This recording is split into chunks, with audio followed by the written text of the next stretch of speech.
shameful or embarrassing or hurtful experience to a complete stranger. And we base too many of our policy decisions based on that false narrative as opposed to the deeper one that we have to sometimes shovel out. Councilmember Barnett, I'm glad you're saying this, because like part of it is like when you break that barrier and accept help. For example, I just heard yesterday from some of the unhoused community, they are worried and they're in Project Roomkey. And they're getting the news that they're going to be thrown out of Project Roomkey and evicted out of it. And that also causes some resistance when people do come up and offer help because they can't trust it, because they will lose some of the things that they are used to survive on the street, and then go into this and it's not what they anticipated. What do we do to try to stem the tide? What can we do to address these rumors about Project Roomkey? Is Project Roomkey coming to an end? Honestly, I wish I had a more definitive answer for you. I have heard from some of the service providers that their funding is limited and is expiring, and that obviously creates a lot of the rumors and a lot of the fear.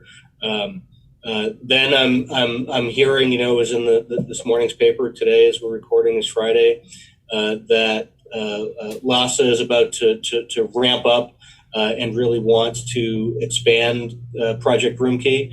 I think it's an open question. I don't think there's anybody who is looking to end Project Roomkey, but I don't know that the commitments have been made to continue it. So there is a baked-in uncertainty there, and anxiety, and an anxiety. And I think sometimes it's easy for the policymakers, for the bureaucracy to think, okay, well, if the funding expires on X date, as long as we take care of it by X-1, we're fine. But it does impact the decision of someone, do I leave my community and go into this other place? What am I going to lose if I do that?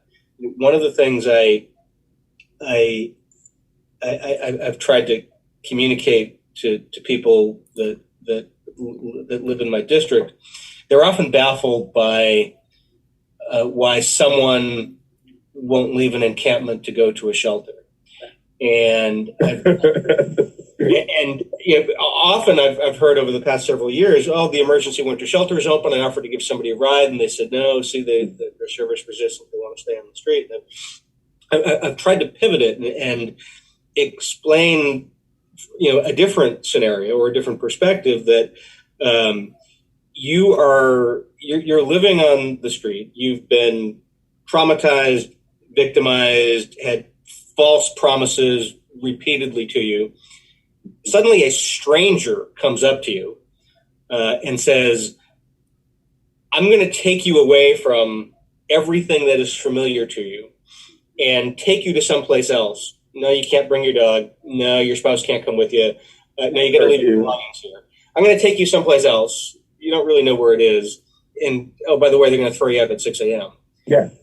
That's a very different thing. And it's why I think a developing appreciation of that, I think, is why the city eventually got around to trying to do bridge housing as opposed to the emergency winter shelter. But there's, one of the things. Can I ask a question about the bridge shelter? Because my audience sometimes may not know what bridge shelter is outside of town. So bridge shelter is a shelter that is designed to get unhoused people off the street, but it's a little bit different because they have, I think, they work to try to get them in housing. If I'm correct, is that the right thing? Yeah, I'll sort of go broader since your audience may not be as familiar with some of the dynamics in Los Angeles. Is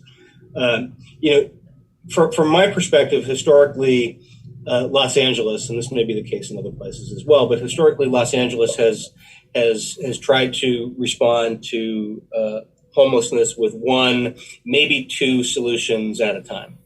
And for a very long time, the solution in Los Angeles was permanent supportive housing or nothing else, or maybe permanent supportive housing, and maybe a limited number of fairly crappy and not particularly good emergency shelters.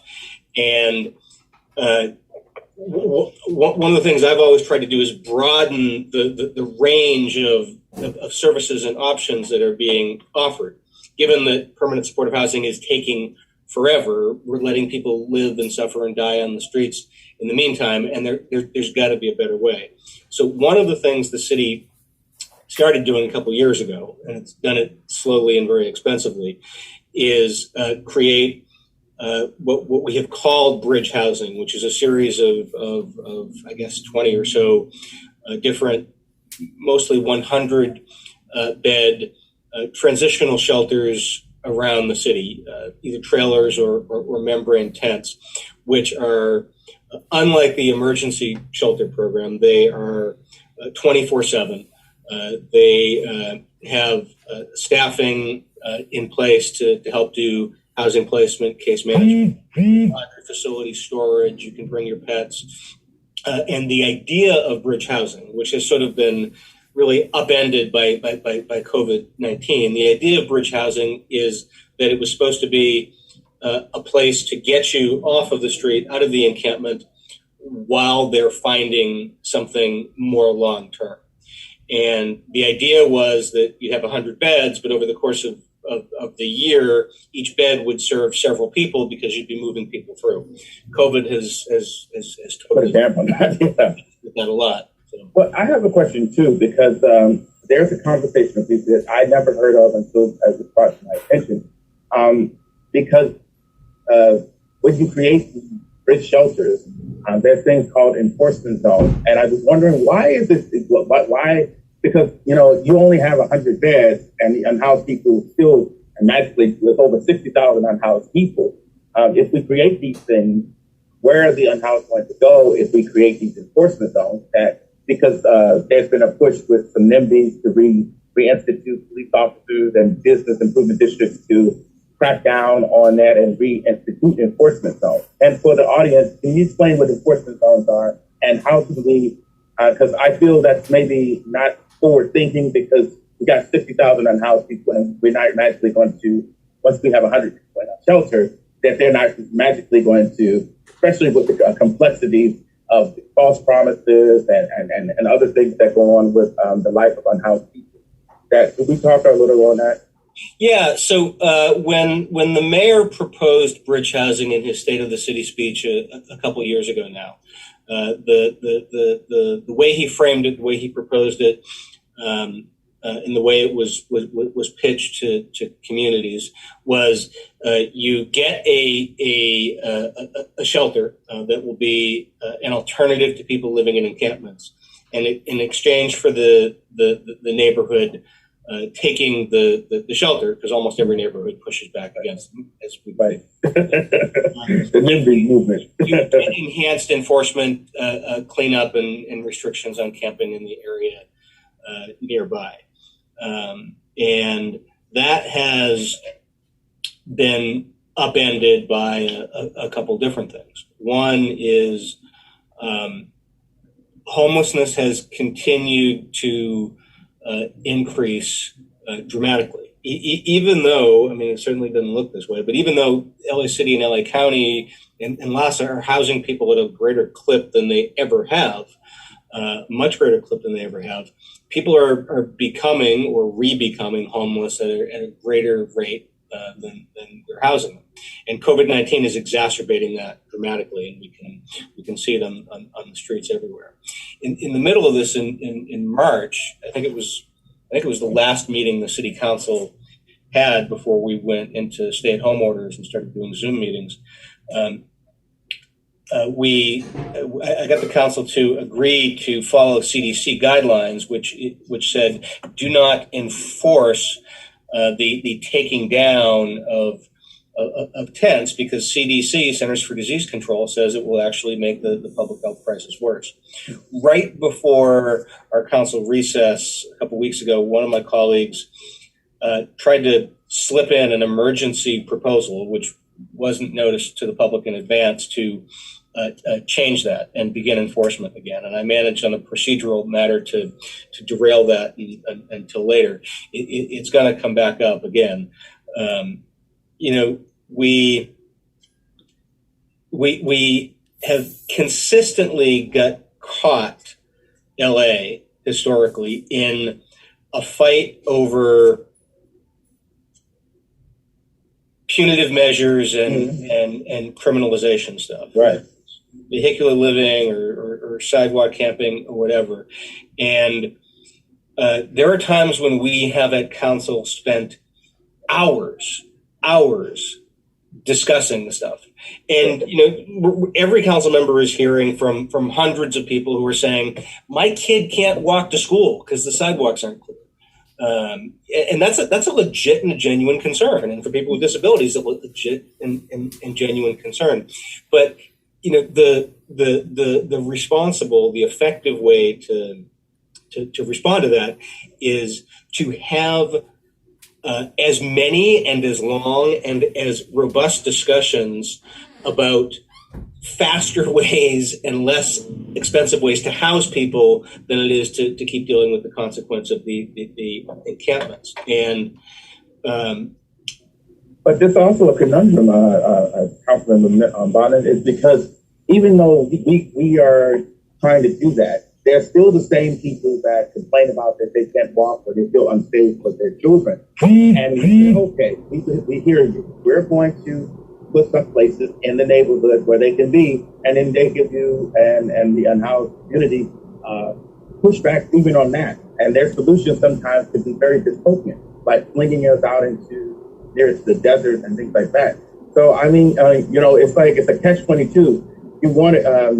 And I always say this, and I don't always want to, because then this may be an unpopular opinion. It's not all in a city council's fault. And I always say I want to say in a respect to them that have made the loudest voices, and they have connected with the law enforcement who caters to their calls more so than my call. I mentioned in one of my episodes when I was attacked by 3 vigilantes that were housed, and I tried to call the police and report them, but I was discounted.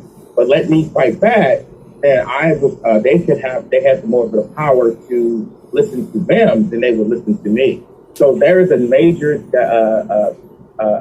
imbalance of rights. Like, for example, there's a 311 number to call for encampment, or if you want to report about an unhoused camp.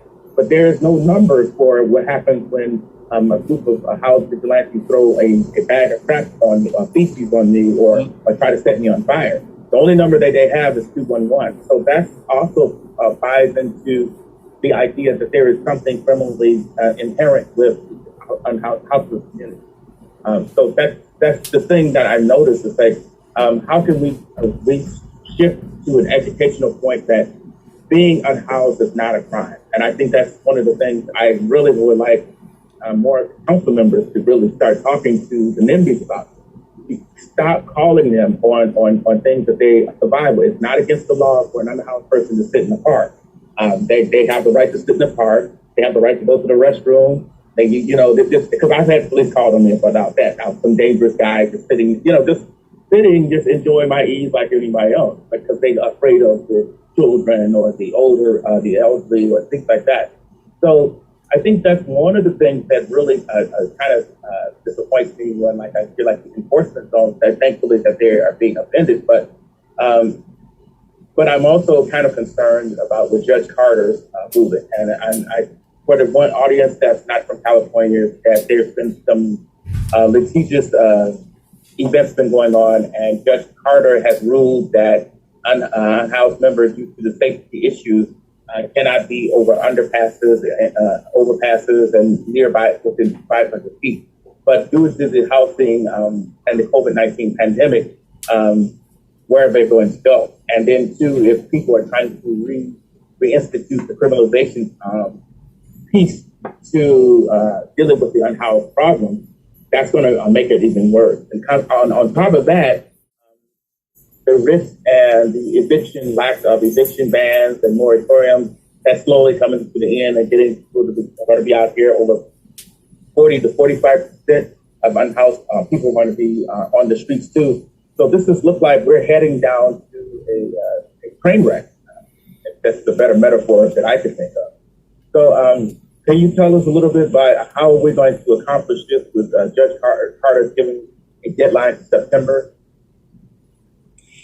Yeah, sure. I think it's also important to note for historical context, Judge Carter is the judge who oversaw the litigation over the encampments in Orange County that wound up forcing cities in Orange County to build shelters and put a lot of people in hotel rooms there after some initial concern and some pushback, and has, from what I can tell, at least from my perch on the west side of Los Angeles, has been pretty successful. There may be a difference of opinion on that. I haven't heard it, but the people have gotten into hotel rooms and that people are not dying at the rate they were on the streets. And Judge Carter is now presiding over a case that has been brought, and Judge Carter is very unorthodox. He calls elected officials late at night. He brings people into the room and sort of is almost like a circus ringmaster, trying to get them to make deals on the spot. He is absolutely intolerant of the, well, we'll have to check and get back to you in a month philosophy. He's like, no, I want to know in 5 minutes. Give me an answer. So Judge Carter has basically told the city of Los Angeles, you need to get serious about getting people off the street. And he has, for whatever reason, focused on the freeway underpasses. I'm not a huge fan of that approach. Yes, there are health risks underneath being that close to the freeway. There are also some benefits to being protected from the elements, the rain, the harsh sunlight, and anybody who's living on the street is exposed to a series of trauma and vulnerability, health and otherwise. And so that wouldn't have been my choice. I also don't have a ton of freeways in my district, so pressure on that doesn't really help me get the resources I need for additional services in my district. Having said that, though, I've spoken to the judge a lot. In fact, I was with him for a couple hours the other day. We met at my office in Westchester, and as I was waiting for him to arrive, one of the LASA outreach workers came over and told me that an unhoused guy named Don, who lived outside the door of my office, had passed away about an hour earlier, as if to underscore the horrible plight and the urgent need to act in response to homelessness. And London Breed sort of kicked off that in San Francisco. Herb Wesson and a number of my colleagues put in a motion, which I fully support. This weekend, BLM is having a big public meeting in South LA about the issue, where myself and a number of our electeds are going not to talk, but to listen. Not just about what the problem is, but what the solution should be and how the alternative should be crafted. Equally important, though, and maybe in some ways more so because it touches more people on really a daily basis, is the intersection of policing and transportation or mobility. Whether it's the metro system, and I'm a board member of Metro, or it's LAPD and the city with traffic stops. People who are Black and brown are disproportionately targeted by law enforcement for fare evasion or broken taillight or whatever.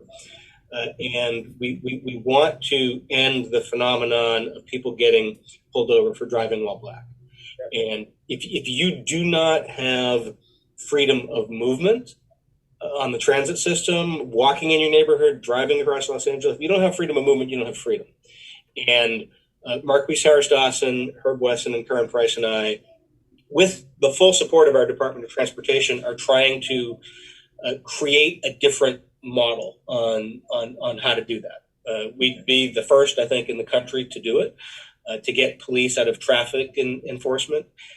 But we're going to be working with BLM, and we're going to be working with Push LA and Stop the Stops, and trying to create something different, because we just need to, Melina Abdullah has said it. I mean, we need to reimagine public safety, and if now isn't the moment, I don't know when the hell it's going to be.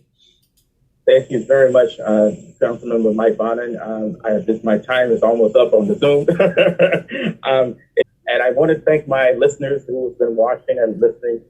Thank you all for listening to this very impactful conversation that we really need to have. And I hope, again, we meet in the light of understanding. Thank you again, Councilmember. Thank you. Bet.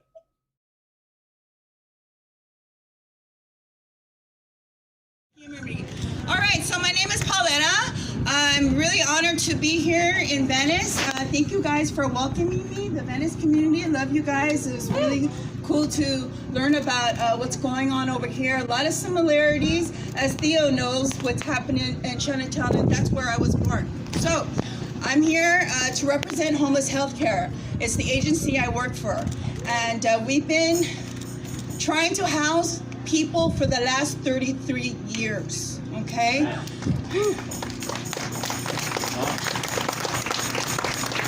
We provide services through, housing, through if they want to go to treatment, and our main philosophy is that we are harm reduction. So harm reduction, meeting people where they are at. So service providers, our motivational interviewing tells us we need to meet people where they are at. And this is what Homeless Healthcare does. We have a needle exchange downtown. We've been running services through COVID. We've had the E16 hitting the streets. We've had our doctor and nurse practitioner out there testing people and giving the unhoused people some education and testing and Narcan kits and pipes, clean pipes, because we're in the middle of a pandemic. We can't be sharing pipes right now. But so what I do with Homeless Healthcare is they kind of have me in a unique area. I'm co-located at Twin Towers. I'm by myself, I'm away from my coworkers, and I have to put up with the fucking cops for my people, okay? So all the stories of these hashtags, I see them on a daily, every day, Monday through Friday. And I get my repeats.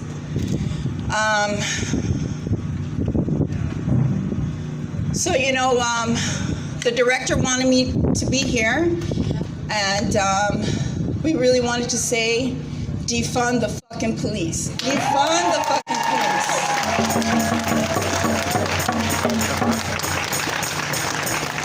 Jackie must go. She's got to go. She needs to get out of there.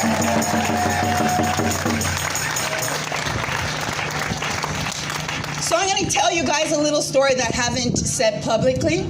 But when I was working at the CRC, the Inmate Reception Center, and as the deputies were collecting the ballots from the inmates, they were fraudulently putting in their answers. They're fucking dirty.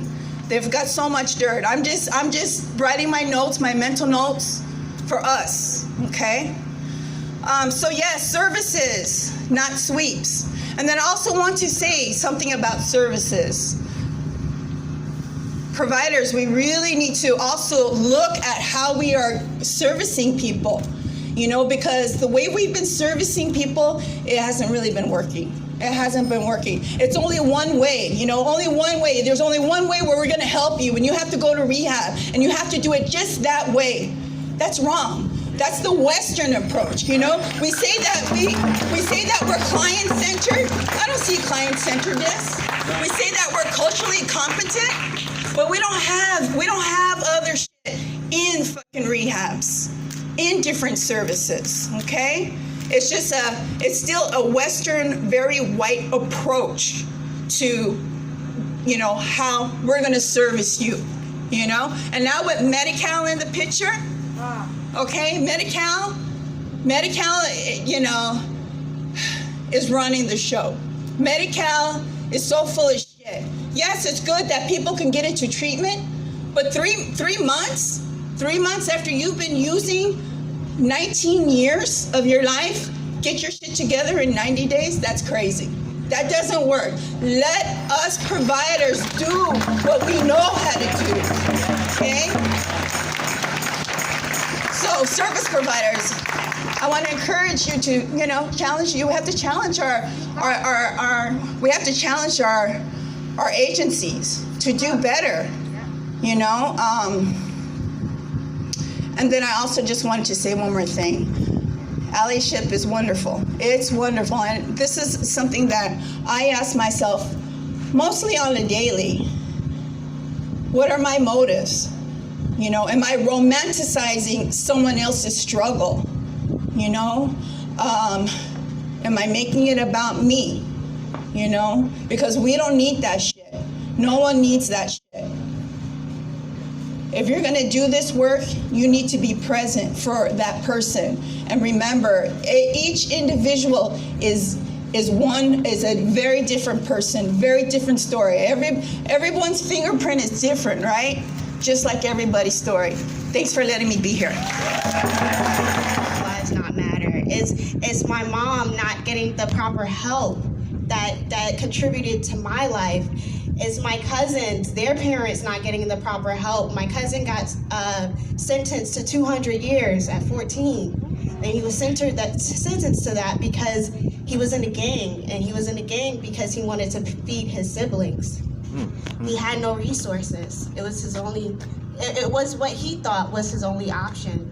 So if we get more community services that start with kids, it helps. I want to leave with saying last semester, I was doing homework and a teacher went viral. She went viral because she put on a sticky note to her students. What would you like me to know that I wouldn't normally know about you? And all these kids had crazy stories. My mom has stage 5 cancer. We haven't lived in a permanent home for the past 5 years. And it made the teacher sit back and say, how can I teach these kids regularly if all of this is going on in the background? And this is why we need more social services for all of you. Yes, defund the police. Defund the police. I'll leave with a New York experience of my first time dealing with the police. They were undercover. They were in a high-speed chase, chasing a woman that they thought was a man because she was dressed like a man. And when they finally got to her, her car crashed and she put her hands out. As she put her hands out, they shot her 2 times in the chest and they pulled her out the car and they laid her on the floor. They made everybody back away from her. No one could talk, no one could help. Everyone was just like, what happened? Why did you guys just kill her? And when we saw the news article the next day, I thought that was the most interesting of who they said she was, how they said she died, and why they said she died. And that for me was the first time to realize that we're not playing on an equal playing field. It's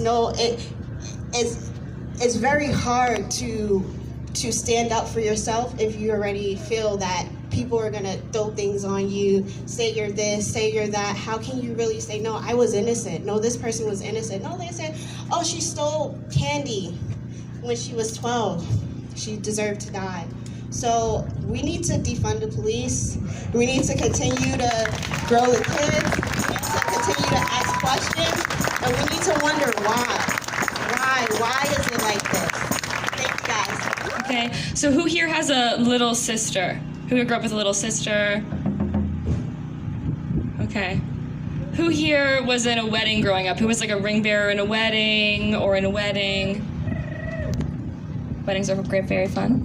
Congratulations. Who here was spoiled by their grandparents? Who had a grandparent who spoiled them, got them everything they wanted? Who here was a high school athlete? Who was an athlete in high school? Nice. Any skiers? Anyone who was a skier? All right, we got a couple skiers. Okay. Who here graduated high school? Who has a GED? Who who graduated high school. Congratulations, class of 2020 as well.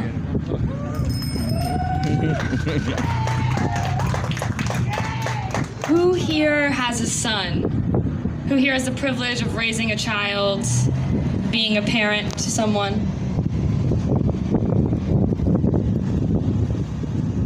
Who here's ever been unemployed? Oh, shit. Yeah, pandemic. Now is the time.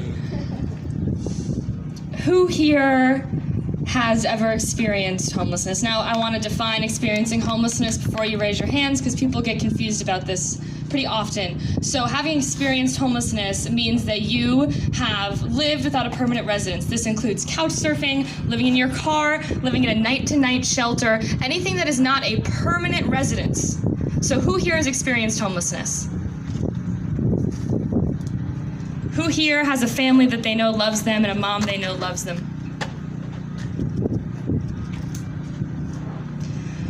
Who here is 29 years old? Who here is a Black American? These are all things you have in common with my cousin Brendan Glenn, who was murdered by an LAPD officer. Now, I could talk about his case. I could talk about how the chief of police said in 3 different press conferences that this was a homicide, and how Jackie Lacey stood in the way of justice, and that she is the reason that so many families, at least 608 other families, have never gotten justice for the killings and the brutality that they have experienced. Fuck Jackie Lacey. Yeah, fuck Jackie Lacey. Seriously, God.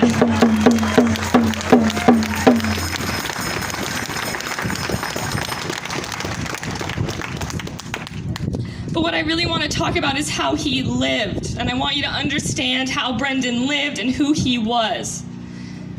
Because when we say their names, we don't mean that you watch the video of them dying, that you watch life leave their eyes, you watch them screaming out to their mother in these vulnerable moments. We mean that you understand that they were alive and living like you. They had dreams like you. They had kids like you. They had parents like you. They went to school like you. These are human beings like you. And we use the terms, when Brendan was killed, they used terms like black homeless man, never using his name. And that was all to dehumanize him, to make it seem like because he was black and because he was experiencing homelessness in that time, his life was forgotten and not as important as someone else's. Right. So that is why we say their name. Because people will not be diminished to BuzzFeed articles and clickbait and taglines. These are human beings. Right. Yeah.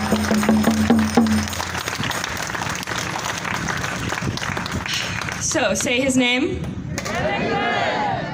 Say his name. Thank you guys so much. Defund the police! Defund the police! Defund the police! Defund the police!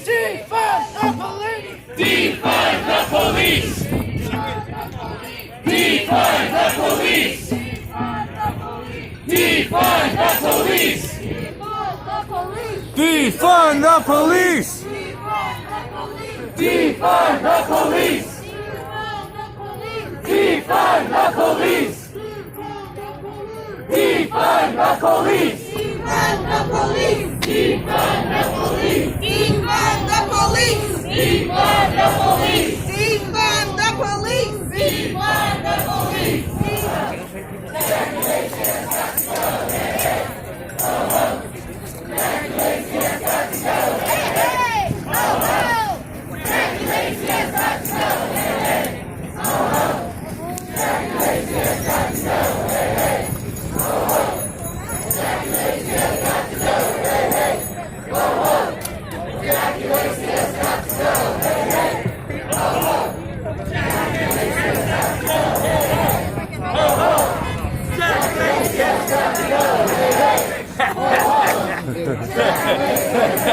That's the best quote from ever from Gandhi.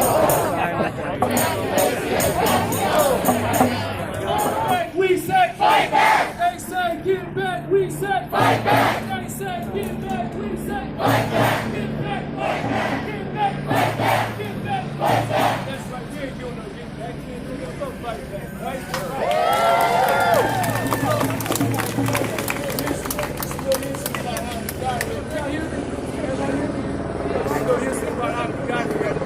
So in 2016, we gave the mayor these There you clothes. go, everybody. In 2016, we gave the mayor these produce $1 billion of our tax money, right, for 10,000 units of permanent support house, right? 2016, 2017 went by, we didn't get nothing. 2018 went by, we didn't get jack. 2019 went by, we didn't get jack, right? So 10 start mounting up on the street. Can't deny them. 10's everywhere, right? Even the business folks started to jump up and down, started complaining about all the tents on the street. Hey, come on, We started complaining. I'm trying to drown your voice out. About our money because we gave this move $1 billion, right? And we ain't got nothing for it. In fact, he told us that the 10,000 units they promised us has now been cut to 5. We said that ain't right. So that our units was cut to 5,000 units. We was like, well, where's the hell is our money? Right? We asked for an audit. People started demanding for an audit. So what did God say he do? First thing he did what he always do. Remember that cat, Venice cat? Yeah. Remember that bag of tricks he had? Yeah. That's what God said he do. He got this little bag of tricks. He go all in this little bag of tricks. He call this bag of tricks and digging all in this bag of tricks. Ah! He come out with what? Bridge housing. Like, he come out with bridge housing. We like, what? Man, that ain't housing. We pay for permanent support housing, right? Right. We gave you $1 billion. Real housing, right? That no permanent support shelters, right? So we told this fool that ain't what we want, that ain't what we pay for, right? We want permanent housing. We don't want nothing temporary. We don't even want a toilet that's temporary because we gotta take a shit every day, right? Right. Gotta take a right? So just like always, anytime they call themselves giving us something, right? It always gotta have a component with it that's based on criminalization. So of course, God said he come with the shelters, he got to invite his homeboys and love dogs, LAPD, right? So he invite LAPD to come to do the criminalization part of the damn shelters that they're supposed to give us, the bridge housing shelters they give us, right? And so it's 3 things that we talked about that we don't want, that we want to let the mayor know. One, that don't take our money and buy no damn shelters with it, right? Right. Spend your money for shelters, right? But we want bricks and mortar for our money, because that's what we pay for, bricks and mortar, right? 2, stop going around lying, telling people that you got housing, telling misleading people, talking about you got housing. Because shelters is not a house. Exactly what it is, a damn temporary shelter, right? And shelters, right, they're not permanent. On top of that, there ain't no protections in it, right? Andy Bell every day is kicking out pregnant women 2 o'clock in the morning out the side of the Union Rescue Mission, right? I see you shaking your head, sister. Right? That's what he's doing, kicking out pregnant women 2 o'clock in the morning, right? But we got a sister on Skid Row. Her name is Stephanie. She's home and she's sleeping on 5th and San Pedro. And as fast as Andy Bell is kicking them out, she's picking them up and putting them in her too, right? I call her the Harriet Tubman of Skid Row. Yeah. That's what she is. So the third thing we want to do is talk about the criminalization factor that this fool put with the bridge houses, right? It always, like I say, it always got to have a criminalization factor to it. And so on Skid Row, well, right outside Skid Row, they released the first Prince House shelter, right? It's El Peplo, right? Now, they want to get proposed putting a shelter in every district, right? So some of these shelters, like the one in El Peplo, I think it was 45 to 70 people that they house, right? Man, you're talking about over 1,000 people that's homeless in the area, right? That's within a mile of the area. So he proposed, like, once he put the shelter in, that he want everybody that don't get in, he gonna criminalize everybody else. Now, is that right? No. Are we gonna allow this fool to harass and criminalize everybody in our community? Everybody in our district? Hell, now, what we gonna do? Fight back. Say it again. Fight back. Yeah, right. So And what that fight back will look like is how many people out here heard about Street Watch? How many folks have signed up with Street Watch? That half the names I see going up. Right, so we got Jeb out here. Where's Jeb at? Come on up to the front, Jeb. No. So we need folks to do. We need folks to sign up. We need folks to get involved. You know, if you out here today, you mad and you pissed off and you want some action, right? Come from the LA Can, we call it an action community, right? And it's all about fighting back with action for us. We ain't just talking about it, we being about it. So we out here today, we need to do more than just march and walk up and down the streets, right? But I will say, the time is now, we got to stay in the streets. Right. While this is going on, we got to stay in the streets because we got everything coming. When we get out, it's all over with. They ain't got nothing for us. They don't even want to see it. They ain't going to talk to us for the next 10, 15 years. I'm telling you. And so we got to get everything that we want right now. Then in our communities, we got to change our communities to what we want to look like. Right? When you come out of my house, you're going to see fuck the police all in the front of my house. You're going to see defund the police. You're going to see abolish the police. You're going to see black nationalist flags all over my house. I got it all decorated. And I want you to do the same too. Where Jeb at? So it don't matter whether you folks know limits, you know it,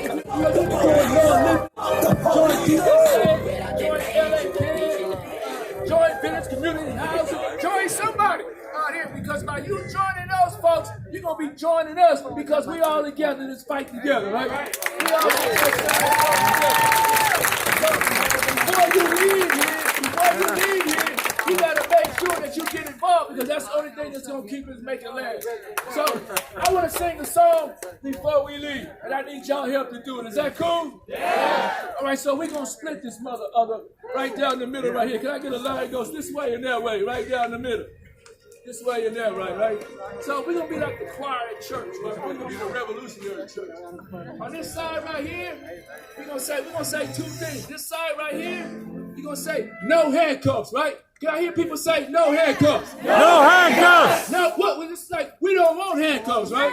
So we tell you no handcuffs. Say it again. No handcuffs! All right. And this side over here, what we want? We want housing, right? We want house keys. There you go. Say it again, house keys. We want house keys. So this side gonna say, we want house keys. Can I hear you say it? We want house keys. Say it again. We want house keys. Right, now, we're gonna do it with a little soul to it, right? Right? No handcuffs. No handcuffs! No handcuffs. No handcuffs! No handcuffs. No handcuffs! No handcuffs. No handcuffs! No handcuffs. No handcuffs! No handcuffs. No handcuffs! No handcuffs! We want housing.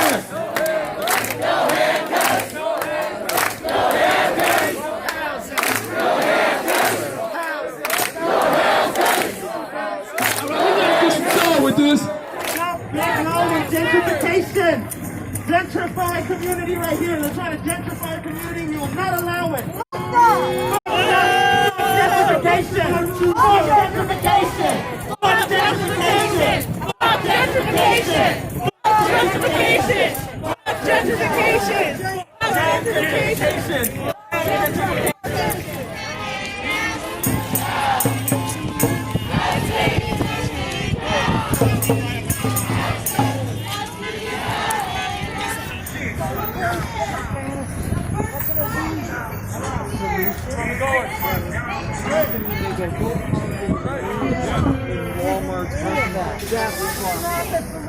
They call it to enforce people's heart and enforce the law.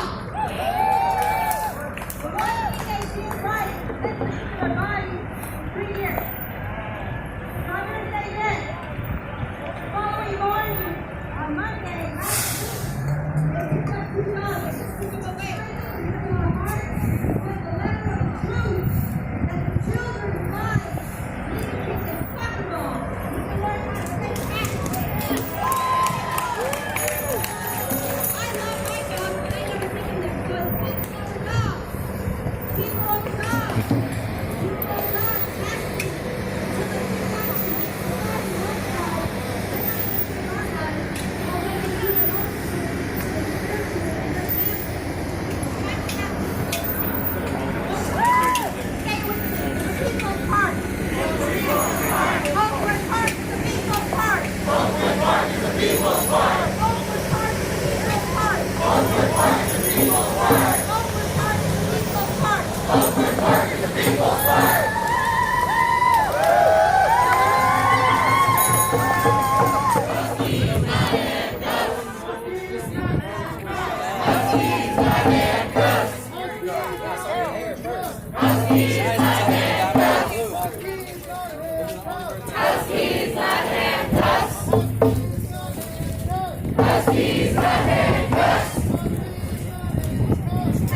Facing Jim Crow, the area is only 3 miles wide, and half that was a place in the boundaries that they could only cross in certain directions.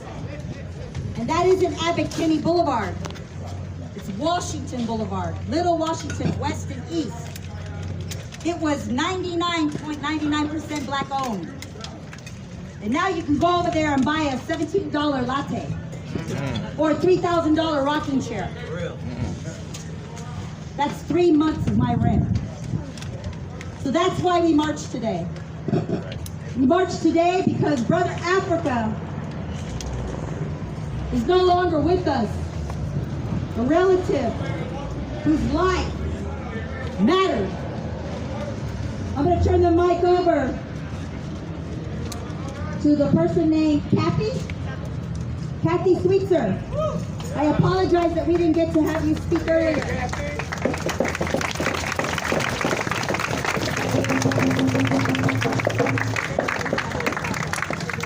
Promises to human rights. But I'm here talking on behalf of Services Not Sweeps. I want to say a little bit about criminalization today. All of you Venice community members know that over the past many years, criminalization of the homeless has been used to move people along. These are our community members, these are our neighbors, and people are using the police as a tool to move people out of Venice. Every time there's a police encounter with a homeless person, that causes an opportunity where violence can occur.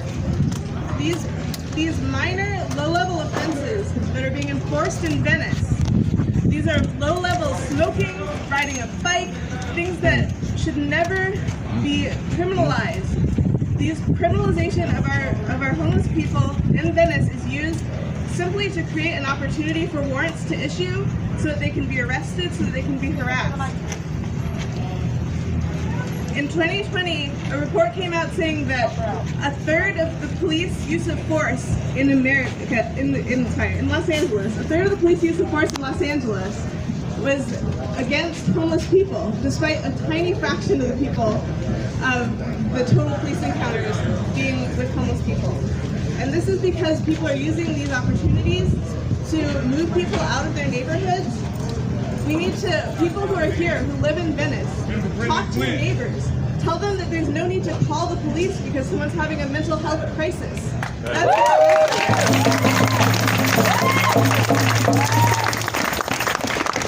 the crazy neighbors who think that their unhoused neighbors is also their neighbors. They're part of our community too.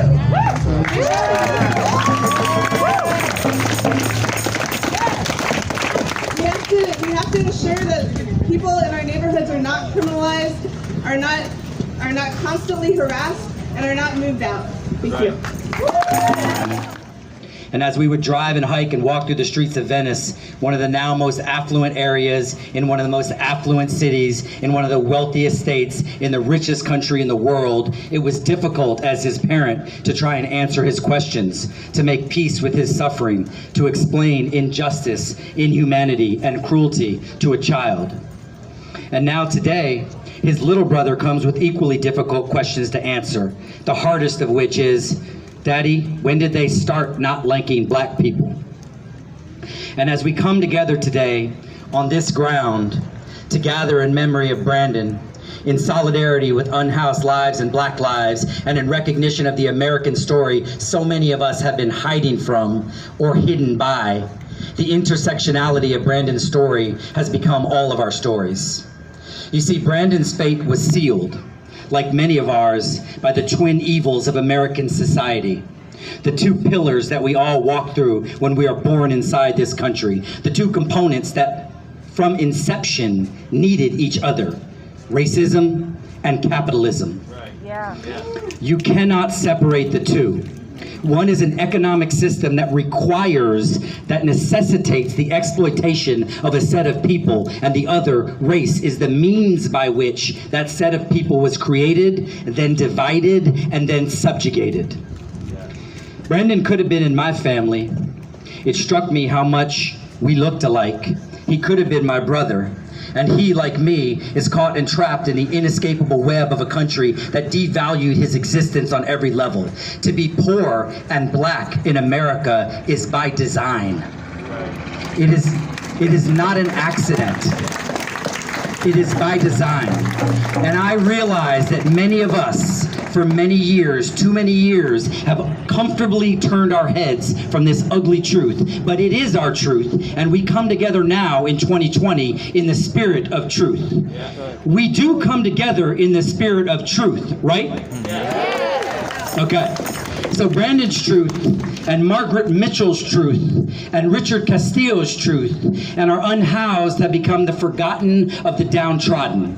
And there is no more time to run from the systematic economic deprivation that America's black people have been forced to endure, and the legacy of poverty that we are now viciously trapped in, relegated to housing projects, environmentally unsafe neighborhoods, reduced to being the unseen and unhoused, and locked out of the wealth acquisition the rest of the country has access to.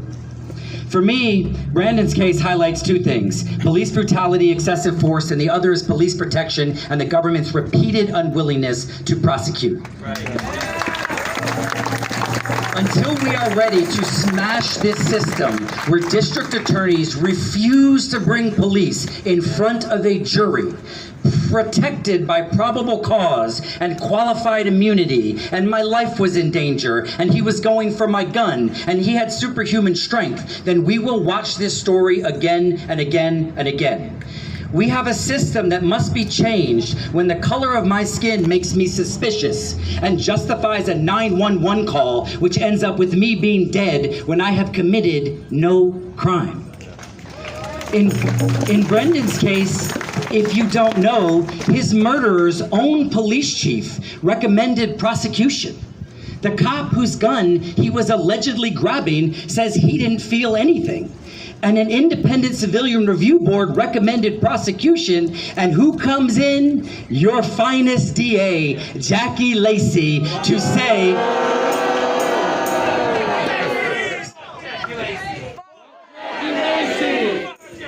yeah, and here she comes like she has so many times before to say, sorry, we don't have a case. We have a systems problem, people, and it is time for a new one. This is now a revolution and a reckoning of the American story. The garbage story that for too long has had a vested interest in our separation. A story that from its very inception was rife with contradictions with the words freedom and justice for all, while black people had no semblance of freedom at the time, as we moved through history through a series of bondage. First, chains and whips, then into fear, terror, and nooses, on through forced segregation, and into our modern day reality when someone can call the cops on me for anything they see as a threat, most notably the color of my skin. When our indigenous ancestors were all murdered or herded like cattle and marched together straight into homelessness, but the history that we are still force-fed in kindergarten leads us to believe that the America's original genocide was a fanciful tale of a great feast and a child's game of cowboys and Indians. It's bullshit. Right. When the western lands we stand on were annexed by military might and taken from Mexico, a country that was still scarred from its own takeover by a different set of European colonizers, a country whose indigenous Aztec population had already been buried under disease and war and famine and the oppression of European colonial imperialism. America, whose stench of its origins excluded women from political process by design, excluded Asians from entering the country, our country, under which the regime of Nazi Germany laid their blueprints after carefully studying United States Jim Crow laws, still stinks. When George Floyd was murdered, a piece of all of us died for real, and a protest began, and we stood. And the protest turned into an uprising, and the uprising turned into a movement. And now here we are, and the movement has become a revolution. And I said a few weeks ago that this is the resistance that is rising from George Floyd's last breaths. But now as I sit with the protests that have become the largest protest movement in American history, let that sink in, people. We are now a part of the largest social movement for equality in American history. Every state of the union is rising up, and I realize that not only do we have each other as accomplices in the fight, but we have the collective force of our millions of ancestors guiding us. To quote one of my heroes, James Baldwin, and I'm quoting, "America, all of your buried corpses are beginning to speak." And the corpses are asking that we fight more than police brutality. Our ancestors are asking that we fight more than 400 years of colonial occupation. We are now here fighting for a way of life. We are fighting against the belief system that has pitted us against each other, that teaches little boys and little girls that their only choices are on the margins and in the edges. We are gathering to break down the polarities that America has chosen for us, that have so profoundly divided us, against the words that only serve to deny our togetherness and simultaneously strip us of our uniqueness. We are fighting for acceptance. All of us fighting for recognition of the spaces that exist in between, where we can safely love each other in the middle. We are fighting for a new way of life, and everybody out there, silence is no longer an option. People of color and Brandon and the poor have been forced to live on the edges and choked and starved from the center, and we cannot escape it. And privately, in the darkest hour of night, white people know this truth too. And that's why you are here. You too know that the level of hate and subjugation that has been around the necks of your BIPOC brothers and sisters is no longer sustainable. And the senseless and inhumane deaths that we now see daily have jolted you, have shocked you. And you are now waking up, and you too will not have it any longer. And you are tapping into our collective pain and our collective suffering, and we will heal it with love. Yes.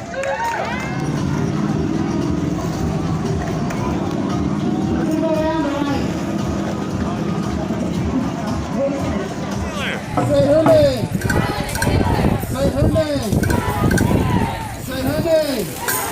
This is Theo Henderson from Unhoused. I'm here at the protest today for celebrating Unhoused Black Lives Matter, as among other issues. In the studios today, I'm here interviewing a gentleman that had some powerful words to say in the midst of our ending of the protest. So let us get his name and figure out what's going on. Yeah, hi, my name is Sultan. His last name is Sharif. You mentioned that people didn't get to know the Unhoused community here. What brought that insight on? Well, so I've been working in the block for since the beginning, since March 26th. I live on Dudley in Venice. Then as soon as I used to work in Michigan and like tourism through the Michigan Film Office. Right. And so, we do economic multipliers and economic impact, stuff like that. So as soon as they announced they're closing the boardwalk, I'm like, that's interesting. There's 10 million visitors to the Venice Beach Boardwalk every year. What's going to happen then?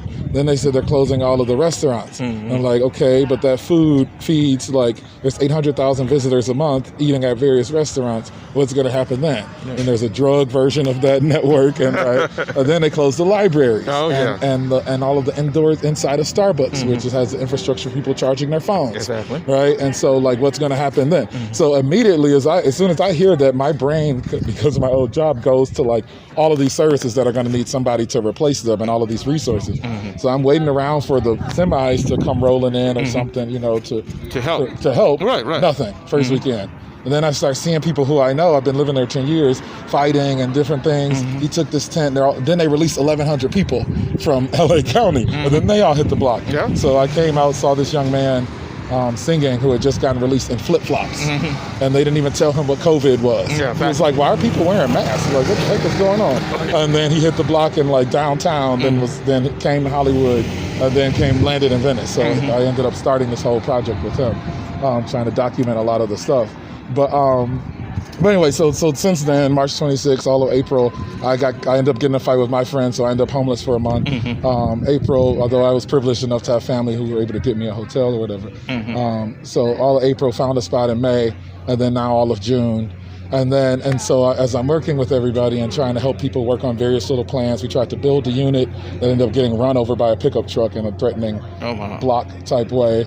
Another brother, trying to work with him, we started a little mobile mosque, helping people get access to instruments, use the phone, use the library, the libraries are closed, getting people power.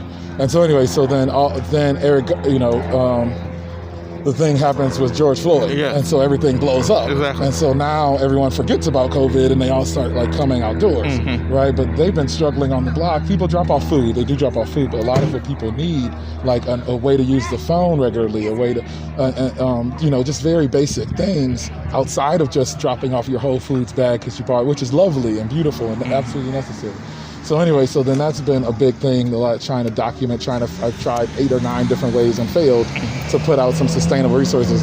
The whole time I'm thinking like, I'm just going to wait for the giant nonprofit. Infrastructure. And Urban Alchemy does some cool stuff. They have showers that bounce on a different day every week. Some brothers, Muslim brothers, they have 2 bathrooms and washing station that are always on 3rd and Rose. They're out there for like 12 hours a day. Actually more than that, I think 7 a.m. to, I don't know, maybe it's 7 a.m. to 7 p.m. But anyway, they're fully manned, they're cleaned regularly. So there's a bunch of people doing beautiful stuff. But in short, like there's 3 places to charge your phone in like a 3-mile radius. You got to wait in line like an hour. If you don't get in the shower line soon enough, you could end up going 2 to 3 weeks because it goes on a different block, and you can't just roll up on somebody else's block and get in front of the shower line. So you have to wait your turn when it's on your block. So if that one day you don't get it, especially the elderly, and the person I was working with has a hernia, right, he's not making it to the front of the line, and there's all these people who need to shower. So then he misses that week. Then he misses the next week. And then he misses the 3rd week. So then I'm trying to work with him on building some stuff, and he's like, I can't take a shower. And you close the beaches, or at least turned off the hot water there. So unless he's down to run and jump in the ocean, or like take a cold shower in front of he's already disabled. Right. So anyway, so it's that type of stuff that you're seeing and you're experiencing in this true story of these individuals, and each one is unique to their challenges, be it like, family issues, mental health issues, drug issues, whatever, personality issues, just sometimes, whatever it might be. And so then in navigating and trying to work within that, boom, George Floyd happens and people take to the streets. And they're demanding justice and they're demanding all of these things, but they're walking past all of the people who are going through all of the things that they are demanding. And it's sort of like a call to action is happening. And all of this is 100% necessary, but it's sort of like from the vantage point of the person on the street for the last, I don't know, what have we been in, 4 weeks? They're looking like, oh, beautiful, thank you for showing up. Okay, Black Lives Matter, thank you for showing up. Week 2, Black Lives Matter, thank you for showing up. Week 3, Black Lives Matter, thank you so much for showing up. You still haven't taken a shower, right? You still barely, eating cold food that's left over. Your phone got stolen because these new cats hit the block, that didn't kind of know who things are, and you don't really know who they are, and you think they're over there by the golf course, or he might be over there down by this person, but he might kick it with that guy, but I don't want to fuck with him if he kick it with that guy, because then that might make some energy that I'm not trying to get into. So anyway, it's all, these politics. Right? Oh yeah, actually. And so this is the reality of their lives. So then this one was homeless focused, right? But it's like, and we're talking about infrastructure and government and all of these things, but some of these other elements on the block, 3 people got kicked off the block Saturday. Yeah. Most people don't even know what that means. And that's not getting talked about. And so that means that it's being enabled to happen. And it's traumatizing. It's traumatizing. Because the gentleman I noticed, because I'm unhoused too. So Right. trust me, all of the stuff that's been going, what you had, I was unhoused, and I had injured my ankle, and I was on a walker. And when the day it happened, like in Chinatown, everything shut down. I had to hobble like for 2 damn hours try to find a bathroom. Right. I'm not even talking about going to the restaurants or going, because I had SNAP, the GR SNAP. Right. You go in there to get hot food. There was nothing there to eat because Right. nobody was allowing you in there. Right. So I said, damn. So I got to go hobble to a grocery store, and then I hobble in the grocery store. Then you got people hoarding crap, and you can't get food in there. Right. So even trying to do canned goods, you crap out of luck because you can't get any of this stuff. Right. So, but that's the other story. But you're right. That's really overlooked. People don't talk about that much. Right, and so the situation that played out today, that particular brother, 2 weeks ago there was another healing march, and they held it on the beach, and I had come there through sort of like a middle class hippie-ish camp kind of a thing. Right. And then they came and he has all these flags, and everybody knows Flag Man. knows his history. His brother works with him. So I was bumbling along, but I for the healing thing. And then I happened to just walk up right when I hear him, the same brother, saying, my Black Lives Didn't Matter, yelling it at a group of Black Lives Matter organizers. And so I'm like, what the hell? So I walk over actually with my audio recorder on, and I'm like, brother, what's going on? You okay? Like, what's the deal? Da, da, da. And he explained the whole situation, and they came on the thing, they asked him to move. They moved. They asked for a few minutes on the mic to explain why they were doing the thing with the flag and the thing. And then basically, like, we're told, like, this isn't about you. Like, this is kind of about us. And this is about healing people who've been walking in marches. So while you have your issues, like... Just go on to the side and shut up. Yeah, basically. And then they were like, we made a program. This is what they said. We made a program, and there were people allotted to speak. And a lot of these were artists, singers who have like tons of followers, and they've offered to do this for free. This is the response to the brother who lives on the street from the young organizers. And so they... so then they tell him, like we can just add you into the program because there was a program. You feel me? So he's saying like, yeah, but I live here. Right. I'm a resident. I'm a neighbor here. Right. Yeah, I get you. You're standing on where I sleep. And like you're talking about Black Lives Matter, and you've done 8 different musical numbers and had 6 people read poetry who don't actually live on this block. And so then what are you replicating and the design of what you're doing, right? When your way to do it. Yeah. But then they were like, so this is really nuanced. Right? So they came to the block. They did. And and so, but it's like, how long you got to be on the block before people really trust you, fuck with you. Yeah, because you don't know what, if these people are do-gooders or white saviors or whatever they bag is. Scammers or, religious fanatics and things like that. What their intentions are to do with you or with your image or with your whatever. So when they come by, like, kind of like, do you want to hop on the mic? It's kind of like, who are you? Where you come from? And like, why should I trust you? Exactly. But like that, because that's a necessary survival tactic. Exactly, because that's you on the street. Yeah. But that's not their reality. They have brands. They're like, you can look me up. You can go to my Instagram or my Facebook. Of course, you can look me up and see my whole background. And the brother's like they're, and even the artists. These artists have a lot of followers. So they're trying to tell the brother. And so like there's 2 different cultures at play. A tale of 2 cities. Yeah. Right. And they're meeting now in this George Floyd moment. And it's like, whose city are we upholding? Because are you upholding the other city that has a schedule and that has a thing? Right. Yeah.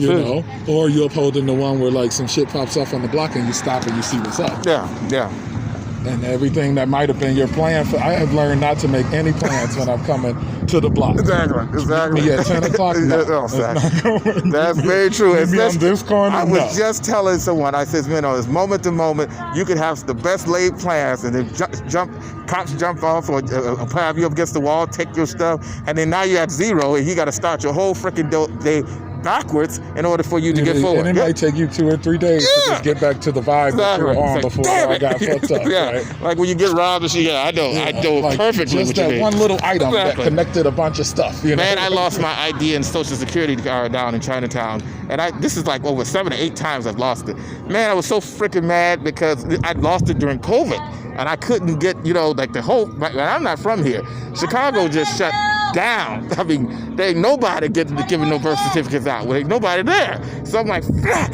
How am I going to get this? How am I going to get a social security card? How am I going to get my housing? Because I got all of this stuff I need, and I couldn't get it because things are shut down. So now I'm like, so where am I going to go? So that's another reality that, it's a saying that's God that says, you ever want to get God to laugh, tell him your plan. Tell them your plan, right. So I've learned to just be like, I'm hitting the block later. Mm-hmm. I will see you around. Yeah, You know what I mean? Yeah.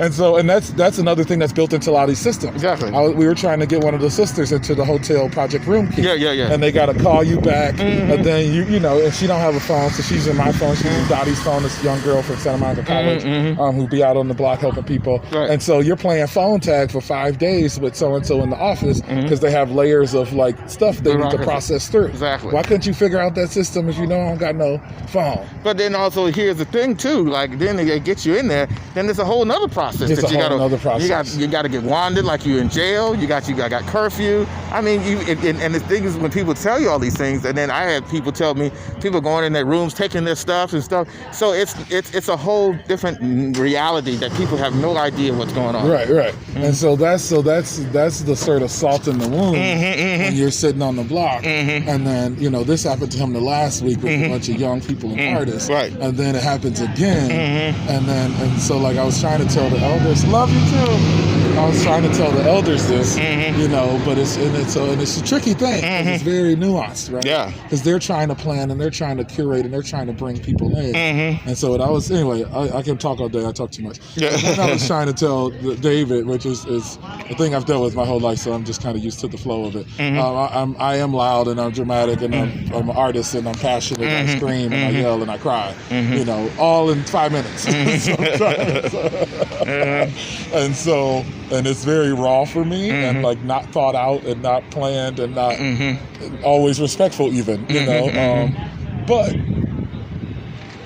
if there is an expectation that real change is going to come about without that, and if that is not a part of the event, then to a certain extent, the vibe is off. If nobody screamed at nobody, hey, dude, if nobody, imagine being on the block for 4 hours and you only hear one person talking to themselves or screaming. You know how out of character that would be the vibe of the land that you're standing on? Yeah. That would be that's another type of occupation in a way. So I can tell you a little bit about what We in the Unhoused do. We the Unhoused is my creation. I'm unhoused, and I started a podcast because I got very tired of hearing people say that unhoused people like to be out here. They don't want help. They're criminals, and they've been saying all kind of crazy stuff that I've had to say for years. And some of this stuff was with my close friends. And so as a result of that, one day I was talking on the radio and I was giving him my experiences of being attacked out there by vigilantism in different places and police harassment and things like that. A friend of mine suggested, and I concurred, that I should do a podcast for Unhoused by Unhoused that has the experience of Unhoused, know what it's like to be swept, that know what it's like when you have a doctor's appointment that you got to get up like 4 a.m. and standing out there, and they already got a list, and you may not make it. Then, or trying to get housing, or being on Section 8 for like 5 or 6 years, and still nothing's moving, or applying for disability. So I did all of that, and I created the podcast, and it's basically on SoundCloud, YouTube, and TikTok, and I'm on up to episodes 27. I go all over, and I just don't deal with Unhoused here. I deal with I have Unhoused friends in Vegas, San Diego, Oakland, Austin, Texas. It doesn't matter where they are. If they're unhoused or formerly unhoused, I put them on, or expert of the unhoused. I have conversations and basically showcase their side of the story. unhoused news, like crimes and things like that happen to unhoused people, not unhoused people doing crimes to other people. Yeah. Right. So that's basically the long and short of it. I've been doing this for now. This is episode 28 right now, right? Episode 28. So. Where are you in LA? Chinatown. But now because they kicked me out of the park, so I'm all around. Are you LA. Excuse me. Are you around later? I'm over on 4th Street.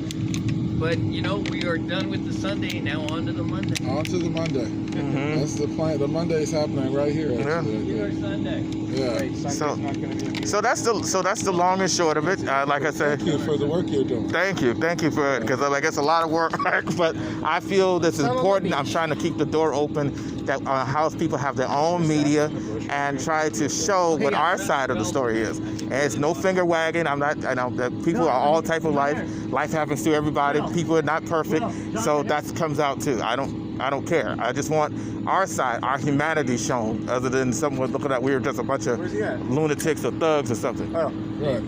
Why are those police over there? Probably some of the usual. I gotta check on some of the stuff on the block. RJ and All right. Yeah, no, it's been crazy, man. So many people have been getting kicked off the block in the last couple of weeks. Oh, really? Oh, yeah. What's going on? The deeper implications of COVID. Oh, okay. I see. The local economy. Okay. My goodness. Yeah. I hope so. A little bit of icing on the cake. Well, this is Theo Henderson from Weedy Unhoused. I thank you again for your time. Thank you. And I appreciate your words and your advocacy. And keep up the good work. We need all the help we need. People that really understand it. God bless. May we again meet in the light of understanding.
Dreams like you, they had kids like you, they had parents like you, they went to school like you. These are human beings like you.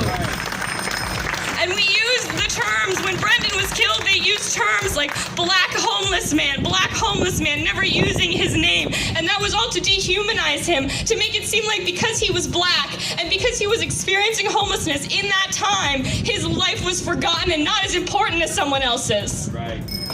Jane.